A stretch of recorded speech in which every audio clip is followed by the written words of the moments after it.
ফৌজদারি মামলায় অভিযুক্ত, অপরাধমূলক অতীত আছে, শুধুমাত্র পদমর্যাদার জোরে নিরাপত্তা পাচ্ছেন এমন ব্যক্তিদের নিরাপত্তা প্রত্যাহারেরও নির্দেশ দিয়েছে নির্বাচন কমিশন। ঠিক কি বলা হয়েছে আরো বিস্তারিত জানাবেন প্রতিনিধি রুমা পাল, আমাদের সঙ্গে রয়েছেন। রুমা, দেখো, প্রত্যেকটা ভোটেরই কিন্তু একটা নির্দিষ্ট পদক্ষেপ থাকে। সেক্ষেত্রে কিন্তু কালকে একটা আর্জেন্ট একদম পুরো ভার্চুয়াল বৈঠক হয়েছে মুখ্য নির্বাচন কমিশনার জ্ঞানেশ কুমারের সঙ্গে, এবং সেক্ষেত্রে কালকেই কিন্তু এই ধরনের নির্দেশ এসেছে যে রাজ্যের যে বিভিন্ন যে বিধানসভা কেন্দ্র রয়েছে, পুলিশ জেলা রয়েছে, কমিশনারেট রয়েছে, সে সমস্ত ভিত্তিতে যে সমস্ত ব্যক্তি নিরাপত্তা পাচ্ছেন তাদের নাম এবং পদবি সহ পূর্ণ তালিকা কিন্তু পাঠাতে হবে।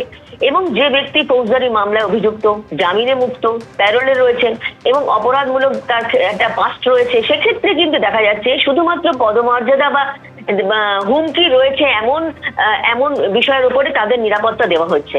কিন্তু সেই নিরাপত্তাও কিন্তু 2রা এপ্রিল অর্থাৎ কালকে রাতের মধ্যেই প্রত্যাহার করার নির্দেশ দিয়ে দিয়েছে নির্বাচন কমিশন, এবং পাশাপাশি আজকে কিন্তু 12টার মধ্যে একটা স্ট্যাটাস রিপোর্ট পাঠাতে হবে স্টেট পুলিশ নোডাল অফিসারকে।